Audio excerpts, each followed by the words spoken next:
नमस्कार दोस्तों, Gyanmati teaching channel पर एक बार आप लोगों का फिर स्वागत है। और आज हमारा विषय है संधि, यानी हिंदी ग्रामर का बहुत ही कठिन विषय, जिसे टफ सब्जेक्ट कह सकते हैं, टफ टॉपिक आपका वो है संधि। तो संधि को हम पूरे मनोयोग से पढ़ेंगे, अच्छे से पढ़ेंगे, ताकि संधि का एक एक नियम हमको पता चल जाए। तो देखेंगे संधि, ये जो हमारी संधि शब्द है ये दो शब्दों से मिलकर बना है, सम और धी। अगर ये देखेंगे कि कौन सी संधि है, तो संधि में आपका व्यंजन संधि जाएगा। ये व्यंजन संधि, जो संधि शब्द है ये व्यंजन शब्द, व्यंजन संधि है। तो ये दो शब्दों से मिलकर बना है, जिसका अर्थ है जुड़ना, यानी संधि का अर्थ है जुड़ना या जोड़ना। यानी जब दो अक्षर आपस में मिलकर एक परिवर्तन लाते हैं तो उसी को हम संधि कहते हैं। दो वर्ड या अक्षर आपस में मिलकर एक परिवर्तन लाते हैं तो उसी को हम संधि कहते हैं। आप देखेंगे जैसे आपका एक होता है ना, जैसे आपका रंग हुआ नीला, और नीला के साथ में अगर आपने लाल रंग मिला दिया, नीला के साथ में अगर आपने लाल रंग मिला दिया तो दोनों मिलकर के बैगनी रंग बन जाएंगे। अगर आप देखेंगे मिला करके तो ये बैगनी बन जाता है।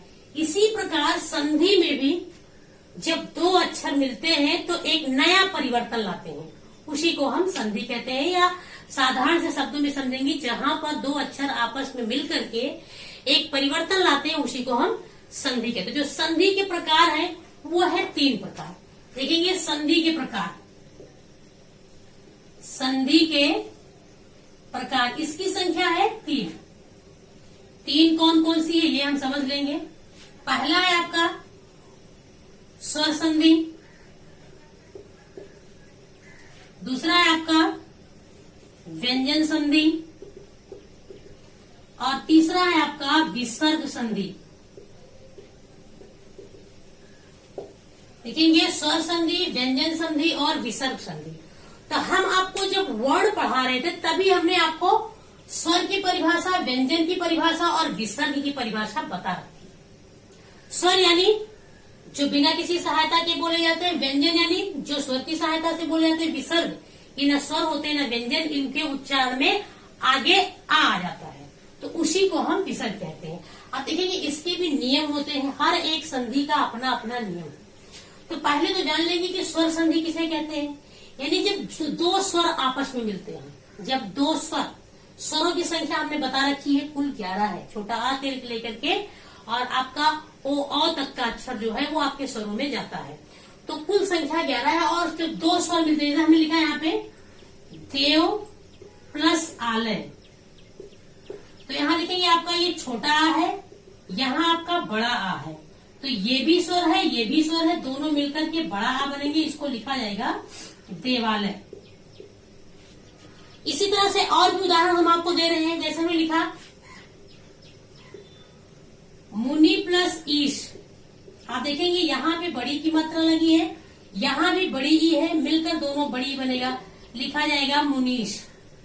आप देख लेंगे, समझ लेंगे अच्छे से, यानी दोनों स्वर होने चाहिए, ये भी स्वर है ये भी स्वर है, यहाँ भी देखेंगे ये भी स्वर है ये भी स्वर है।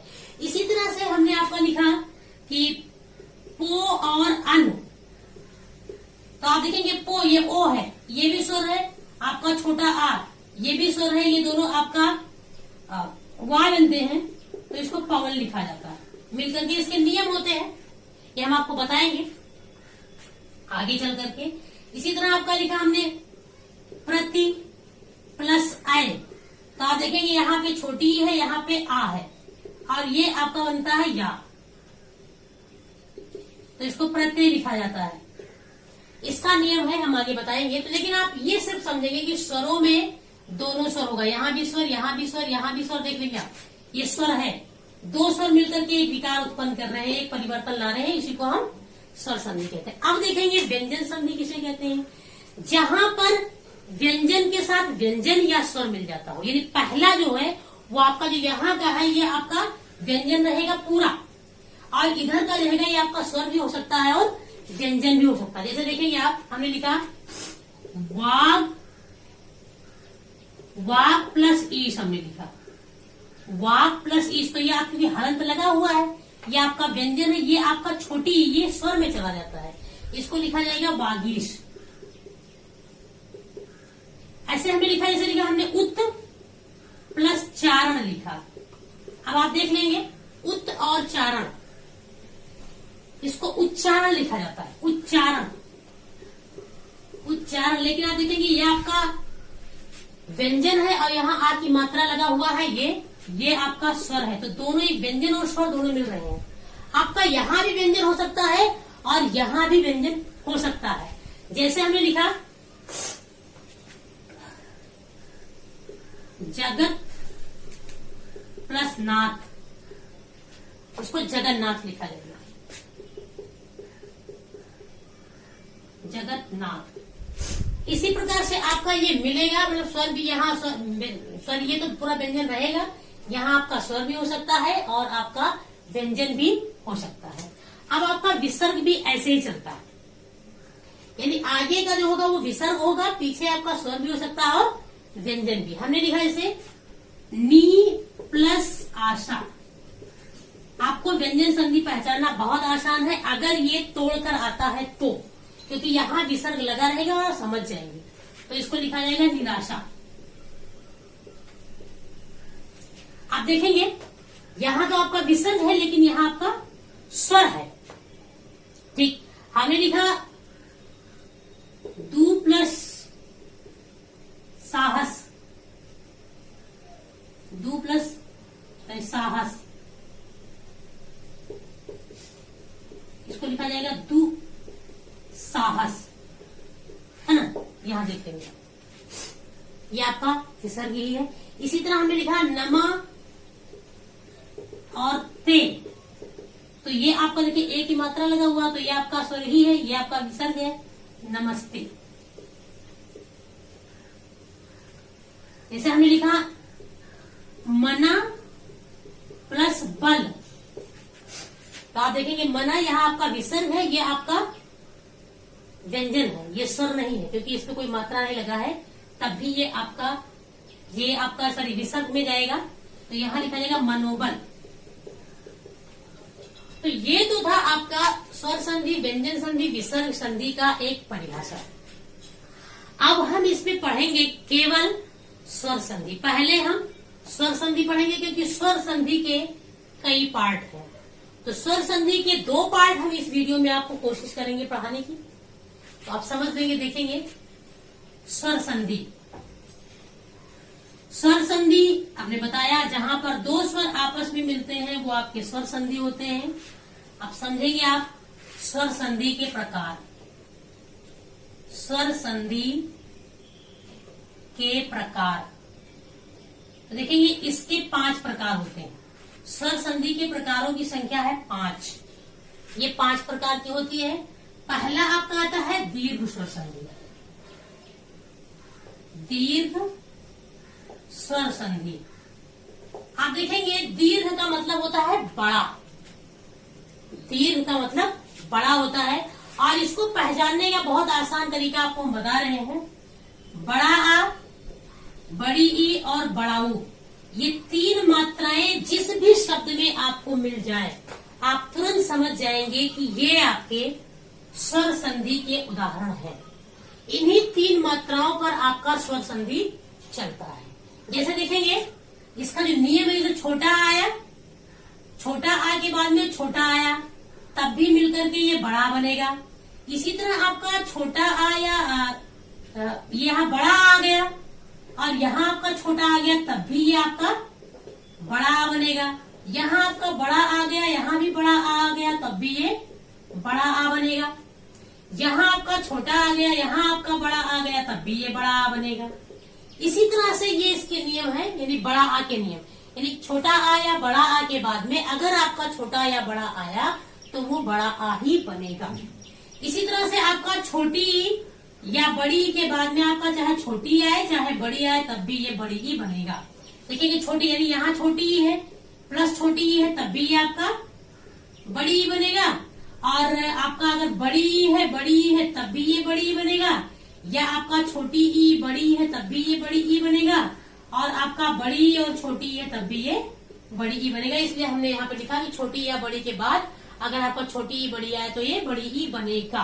अब उदाहरण जैसे इसमें भी ऐसे चलेगा, आपका छोटा ऊ या बड़ा ऊ के बाद में आपका छोटा ऊ या बड़ा ऊ आएगा तो ये बड़ा ऊ ही बनेगा।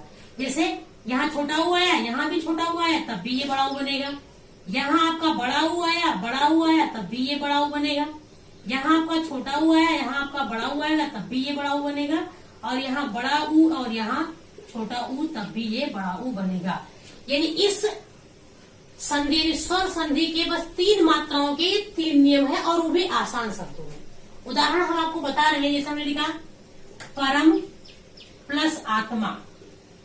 आप देखेंगे यहाँ आपका छोटा है, यहाँ आपका बड़ा है, ये बनेगा आपका बड़ा आ, लिखा जाएगा परमात्मा।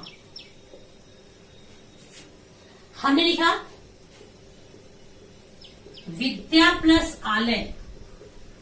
ध्यान देंगे आप, यहाँ पे आपको बड़ा आ है, यहाँ भी आपका बड़ा आ है, दोनों मिलकर के बड़ा आ बनेगा, लिखा जाएगा इसको विद्यालय। इसी तरह आपके बहुत सारे हमने लिखा हिम, हिम प्लस आलय। तो यहाँ भी आपका छोटा है, यहाँ पे आपका बड़ा आ बनेगा ये हिमालय। अब इसे इसमें हमने लिखा है, ये बड़ी की मात्रा लिखेंगे। हमने लिखा मही प्लस ईश। यहाँ देखिए बड़ी ई है, यहाँ भी बड़ी है, मिलकर के ये बड़ी बनेगा, लिखा जाएगा ये महीश। हमने लिखा रजनी प्लस ईश। यहाँ आपका बड़ी है, यहाँ भी आपका बड़ी है, मिलकर के बनेगा बड़ी ई, लिखा जाएगा रजनीश। हमने लिखा तो ये आपका बड़ी ई मिलकर के छोटी ई या बड़ी ई मिलकर के, जैसे हमने लिखा देखेंगे गिरी, गिरी प्लस ईश हमने लिखा।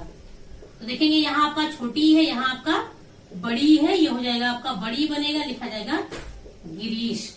अब आप देख लेंगे चाहे बड़ा आए, यहाँ बड़ी आए या छोटी आए, ये दोनों मिलकर के आपके बड़ी ई बनेंगे। ये आपका नियम है। जैसे हमने लिखा है यहाँ पे देखेंगे बड़ा उपपत्र देख लेंगे, हमने लिखा वधु प्लस उत्सव हमने लिख दिया।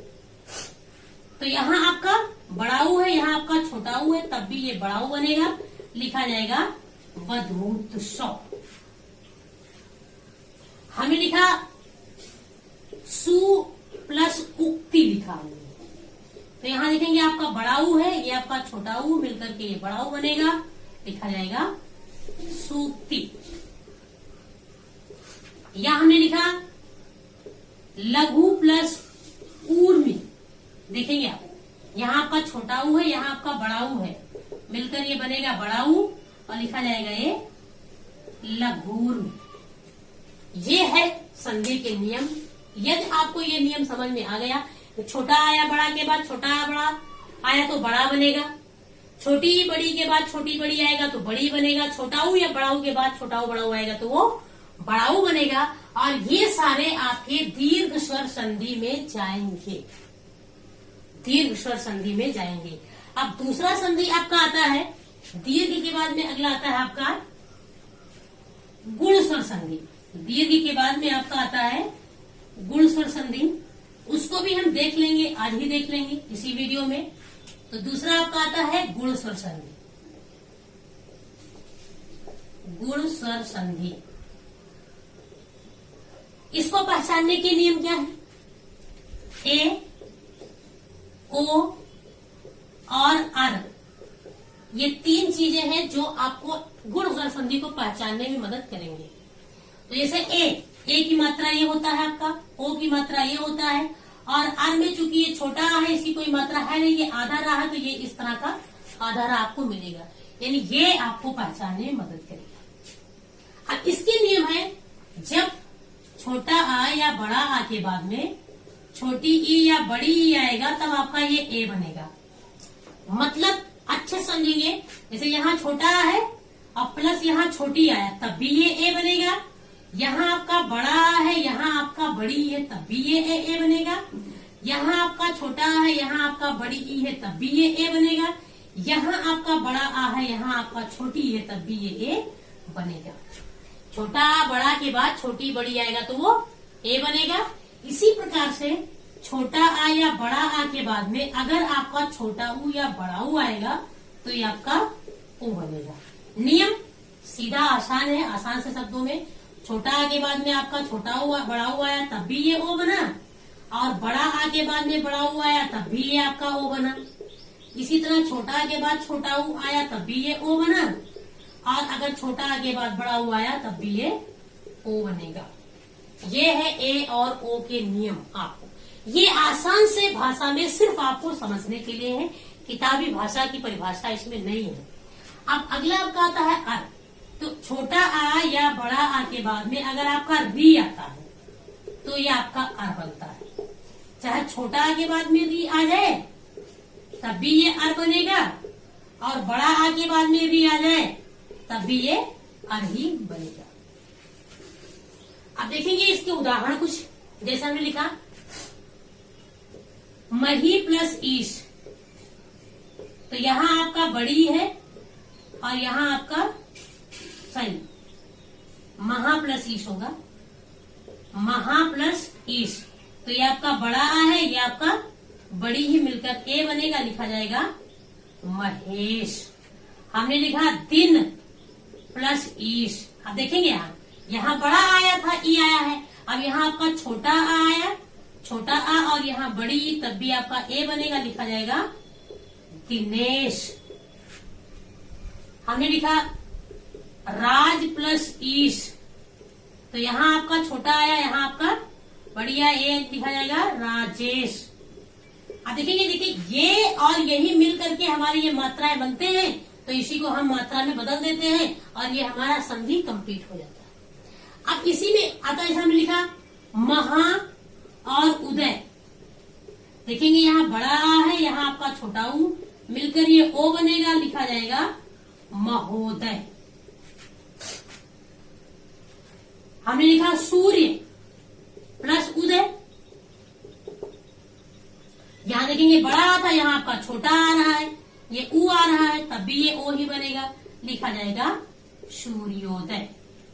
अब देखेंगे, आप इसको समझ लेंगे, यहाँ आपका चाहे छोटा है चाहे बड़ा है, इधर छोटा ऊ चाहे बड़ा हुआ है, ये आपका ओ ही बनेगा। इसी तरह से आपका ये है, हमने लिखा देव प्लस ऋषि। तो यहाँ आपका छोटा है, यहाँ आपका री है, मिल करके ये अर बनेगा, लिखा जाएगा देवर्षि। ठीक, हमने लिखा महा प्लस ऋषि। तो देखेंगे यहाँ आपका बड़ा है, यहाँ आपका री है, तब भी आपका अर ही बना रहेगा और लिखा जाएगा महर्षि। तो ये चीजें आपको बहुत ही याद रखने वाली है कि क्या क्या मिल करके क्या बनता है, और सबसे बड़ी बात कि किस संधि में कौन सी मात्राएं होती हैं वो भी हमको याद रखना। तो ये था आपका दो संधि, हमने स्वर संधि के दीर्घ और गुण पढ़ा दिए हैं, और आगे अगले वीडियो में हम आपको अगला संधि पढ़ाएंगे, इसी संधि का पार्ट पढ़ाएंगे। तो अगर हमारा वीडियो आपको अच्छा लगा है तो इसको लाइक करिए, सब्सक्राइब करिए और अधिक